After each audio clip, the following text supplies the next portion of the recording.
Doctor साहब, हुकूमत का कहना है कि आईनी हुकूमत का मिसाक जमहूरियत में भी तस्करा था और पीपल्स पार्टी का ये कहना है कि मौलाना फजल रहमान साहब के साथ मिलकर वो मुसव्विदा तैयार करेंगे जिसमें मुस्लिम लीग नून को भी एतमाद में लिया जाएगा। पहली बात तो ये हुकूमत नहीं है, अरेंजमेंट है। जी। और वो जो अरेंजमेंट है उसका यानी ये जैसे आईनी मुसव्विदा नामी कोई चीज़ एक आई थी और किसी उसको पता ही नहीं किसी को कि किसने बनाया, क्या हुआ। इसी तरह से ये अरेंजमेंट कैसे बन गया रातों रात, ये भी कुछ उसी किस्म की कहानी है। ठीक है ना, ये भी उसी किस्म की कहानी है, तो इसलिए मैं अरेंजमेंट कहता हूँ।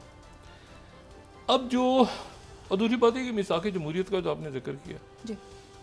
अल्लाह ताला दर्जात बुलंद फरमाए, बेनज़ीर भुट्टो साहबा, ये 2006 में पहले तो एक मुलाकात दुबई में हुई थी जो शहबाज शरीफ साहब गालिबन में थे, मेरे ख्याल से फरवरी मार्च में, और फिर जो है वो हुई थी मई 2006 में लंदन में मिसाक जमहूरियत पर दस्तखत हुए थे, 33-34 ऐसे उसमें शायद पॉइंट से। और फिर उसके बाद दूसरी जमातें जो हैं वो भी चंद जमातों ने उस पर दस्तखत किए थे, तो ये मिसाक जमहूरियत जो है ये साइन हुआ था और उसके कुछ अर्से के बाद टूट गया था, क्योंकि उसमें जब बेनज़ीर साहबा का डायलॉग शुरू हुआ मुशर्रफ साहब से तो ये बिल्कुल टूट गया, और फिर जब NRO एक जारी हुआ तो बिल्कुल ही टूट गया, और ये मुस्लिम लीग नून की तरफ से बाकायदा ऐलान भी हुआ। लेकिन बहरहाल एक सिलसिला आगे बढ़ा, यानी आप जिसे कहें कि वो एक यानी जमहूरियत एक शक्ल में आगे बढ़ी। इलेक्शन हुए अच्छे बुरे जैसे भी, वो तो चलता रहा सिलसिला सारा आगे। अच्छा, तो वो मिसाक जमहूरियत तो ख़त्म हो चुका है बहुत पहले। उसके बाद एक मरी में भी तो हुआ था मिसाक, जिसके ऊपर सत्तारी साहब ने मेरे प्रोग्राम में आकर कहा था कि ये कोई कुरान और हदीस तो नहीं होता। तो वो तो छोड़ दें, जो मिसाक के वो तो सारी बातें पीछे रह गई। अब इशू ये है सारा कि यानी अब पीपल्स पार्टी और JUIF मुसव्वदा तैयार करेगी और वो नून को बताया जाएगा, यानी हुकूमत शायद नून की है जहाँ तक मेरी इतला है, ये अरेंजमेंट में नून शायद उनकी हुकूमत है तैयार पीपल्स पार्टी, और वो करेंगे बाद में उनको बताएंगे। यहाँ ज़रा कहते हैं ना, होल्ड ऑन यार रुक, ऐसा कुछ नहीं, मुझे ऐसा कुछ होता नज़र नहीं आ रहा। उसकी वजह है ये, जब तक ये वाज़ेह नहीं होगा कि ये अरेंजमेंट बना कैसे, और मैं यहाँ पे हमेशा जिस बात पे मुझे हैरत होती है वो ये कि नवाज शरीफ साहब ने ये घाटे का सौदा कैसे किया। यानी नवाज शरीफ साहब जो हैं, एक तो देखें उनको कल यहाँ से बताया गया, यकीन बताया गया होगा नवाज शरीफ साहब इस तरह तो नहीं आते ना, हमजा शहबाज साहब, नवाज शरीफ, ये नवाज शरीफ साहब की हुकूमत है। नवाज शरीफ साहब जो मर्जी कर लें, ये उनकी हुकूमत है, मुस्लिम लीग नून की हुकूमत है। अब नवाज शरीफ साहब को बुला लिया इधर कि जी रात के वक्त जो है वो दस्तखत होने जा रहे हैं और सब तय हो गया और नंबर हमारे पास हैं, और पास नहीं है, उससे भी ज़्यादा हैं, यानी जितने चाहिए उससे भी ज़्यादा हैं। यानी जैसे कुछ इस मुल्क में एलीट ने दौलत इकट्ठी की हुई है ना बदल में उसी तरह से हमारे पास नंबर से भी ज़्यादा। अच्छा, उसके बाद में नवाज शरीफ साहब की हुकूमत है भाई, आप आए, अजीब मामला हुआ।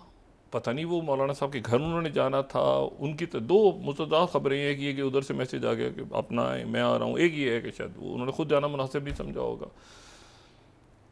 तो बात यह है कि अब इसमें अच्छा, मौलाना साहब जो हैं उन्होंने वो किसी किस्म का इस पर लचक का मुजाहरा, मेरा अपना ख्याल ये, क्योंकि मैं मौलाना साहब को जितनी आज लोगों की मुबारकबादें आई हैं जो मेरी इतला है, और आम लोगों की तरफ से, लोगों यानी उनके जो रहनुमाओं को आम लोगों की तरफ से मुबारकबाद आई है इस बात पे कि आपने ये फ़ैसला किया। और यहाँ पे यहाँ तक मौलाना साहब को बड़ी ऑफ़र्स हुई, बड़ी ऑफ़र्स, फिर वो धमकियों में तब्दील हुई, खामोश, ठीक है, फिर वो ऑफ़र्स हुई, फिर धमकियाँ, फिर ऑफ़र्स, फिर धमकियाँ। मौलाना साहब अपनी जगह बिल्कुल खड़े रहे हैं और अभी तक वो उनकी तरफ से कोई लचक नहीं। और इनका ये ख्याल था इस अरेंजमेंट में कि जैसे हम एक दूसरे के साथ मामला तय करके और आगे पीछे, और ठीक है, ये कर करा के, और वो नहीं राज़ी हो रहा। वो इसमें भी आप ये देखें, इसमें आप ये देखें कि कई शख्सियत ऐसी हैं जो इस मामले पे खुश नज़र नहीं आती आपको। मतलब मैं एक वाइल्ड गेस के तौर पे, मुझे अयाज सादिक साहब जितनी दफ़ा, आज भी वो जब मौजूद थे, इस तमाम जो भी कुछ हुआ है पिछले कुछ अरसे में, अयाज सादिक साहब खुश नहीं थे। बल्कि उस दिन भी उन्होंने कहा कि मैं बहुत अजब महसूस करता हूँ कि मेरी मौजूदगी में यहाँ पे पार्लियामेंट में ऐसा हुआ।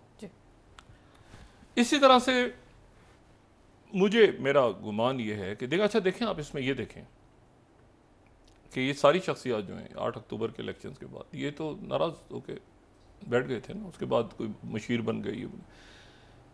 लेकिन आप ये देखें कि ख्वाजा साद रफ़ीक साहब ने अपने आप को अलग रखा हुआ है, वो सेटअप में नहीं आए।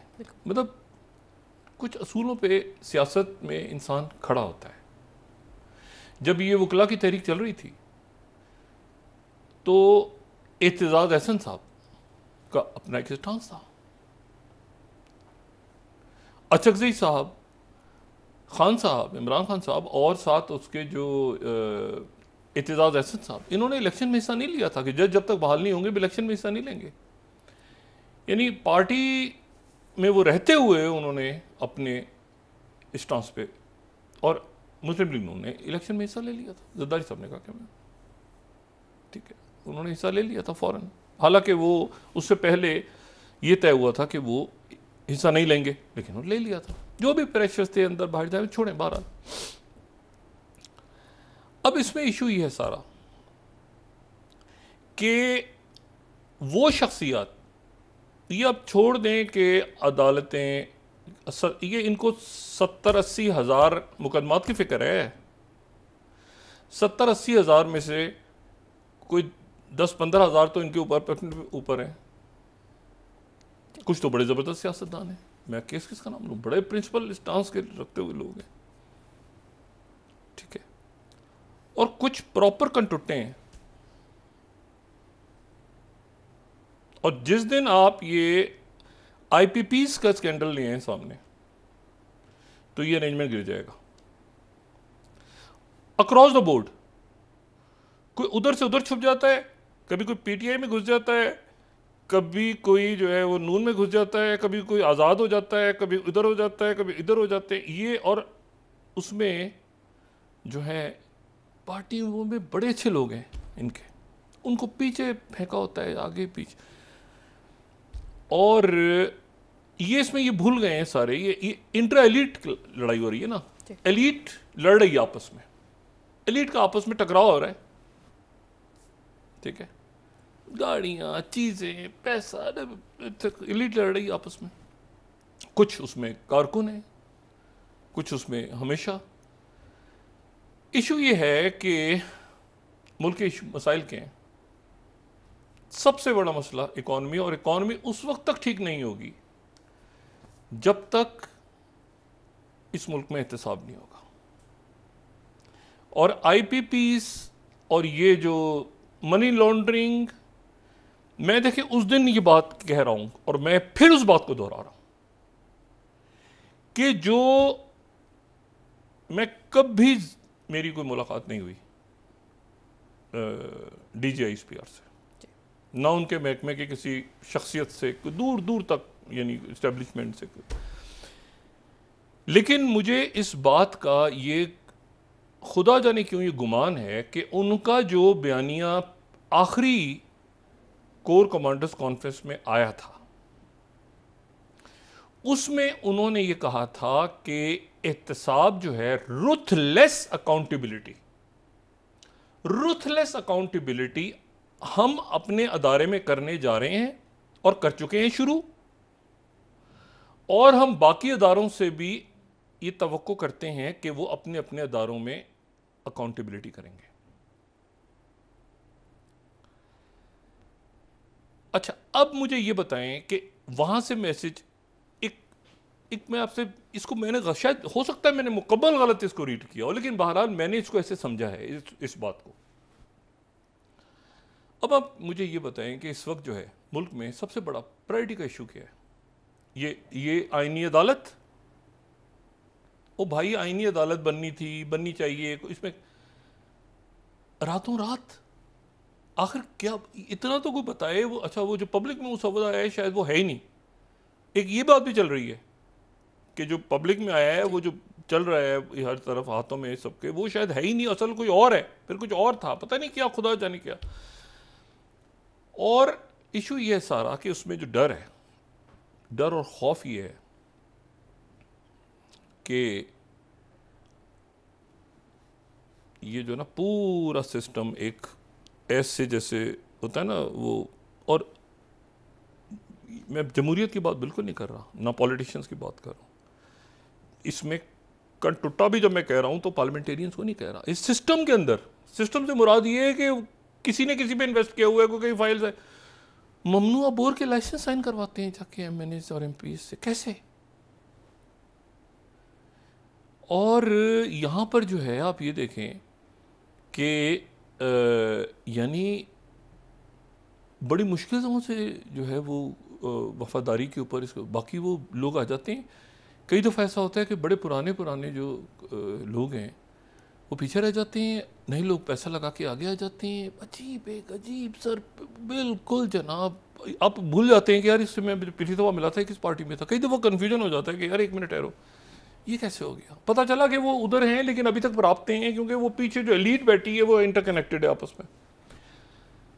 कोई वकील है, कोई अदालत में है, कोई सियासत में है, सब और ये मकड़ी का जाला है, ये इनका काम है। तो ये कानून अवाम के लिए बन, अवाम, एक मिनट ज़रा, अवाम के मसाइल के लिए जाग रहे थे कल सारे लोग। और मैं हैरान हूँ, देखें उसमें अगर एक बात भी ऐसी होती ना, एक बात भी ऐसी करते कल या परसों या 2-3 दिनों में, कि जिसमें बात होती कि हम देखें जी, बात यह है कि जायज़ा लिया इतने केसेस का और इतने, ये बात पहले करते हैं ना, हम करके दिखाएंगे, अब ये गुस्सा। बाकी लोग देखें, मैं एयाज सादिक साहब की बात की, आप नोट करें, राना सनाउल्लाह साहब पॉलिटिकल कारकुन हैं, ठीक है, वो भी ज़रा आपने देखा, हालांकि उनके शख्सियत से ज़ाहिर होता है कि बड़ा वो जो होता है ना, एक ख़ास उनका स्टाइल है, मगर वो बड़े धीमे मिजाज के हैं वैसे भी। अच्छा वो भी आप देखें कि उन्होंने भी, और सियासी कारकुन है खामोशी से, कि वो भी उन्होंने इस तरह से, कुछ लोग तो ऐसे, ओ भाई 2-3 शख्सियात तो मैं हैरान हूँ उनको देखें, उनको क्या हो गया। अच्छा ख्वाजा आसिफ साहब का भी स्टाइल है, लेकिन वो शुरू से उनका तो एक स्टाइल, वो मुशर्रफ साहब की पार्लियामेंट का भी उनका पुराना चलता रहता है, वो होता है ना बात। तभी बात जो नए कुछ शख्सियात सामने आई हैं मंजना, वो तो ऐसे है भैया, एक मिनट यार, ये होगा, ये कर देंगे, ऐसे फलां होगा। बिजली, आईपीपीस, ये मिनी बजट, इतना पैसा है इनके पास, ठीक है। ये वो मुराद सईद साहब ने वो उसको, चूंकि सारा ही वो तो बयान खत्म हो गया ना, वो सारा वो नैब तो फिर पोलिटिसाइज हो गई पिछले दौर में भी, जावेद इकबाल साहब के दौर में भी। तो वो कौन सा लूटी दौलत में आना था, क्या आना था, वो सब कोई उधर घुस गया, कोई उधर घुस गया। अब यकीन खान सब कहते हैं कि भाई गलती हुई बहुत बड़ी, उस वक्त कोई आईपीपी बन गई कुछ। बहरहाल इशू ये है कि अकाउंटेबिलिटी। दूसरा ये है, अब मुझे बताएं ना कि अली अमीन गंडापुर साहब हैं जी, तो लेकिन 2 जो हुकूमतें रही हैं पिछली, वो 2 वज़ीर आला तो उनके रहे हैं ना। अब वो कितना प्रॉब्लम है उनके लिए भी। वो पीटीआई में 2 वज़ीर आला छोड़ के चले गए पुराने, एक वज़ीर आला पंजाब के, वो हैं ही, उन्हें नज़र ही नहीं है जब तक सूरज चांद रहेगा, वो झील के किनारे पता नहीं कहाँ पे घूम रहे हैं, ठीक है, उस्मान बुज़दार साहब। तो बात यह है कि ये धड़का लगा हुआ है कि ये कहीं ऐसा तो नहीं कि ये सिस्टम, अब इनको, मैंने कहा था, मैं 4-5 दिन से कह रहा हूँ कि इनको एहसास हो रहा है कि सिस्टम हिल रहा है, लेकिन ऐसे नहीं हिलेगा, दलील होके जाएगा ये सिस्टम।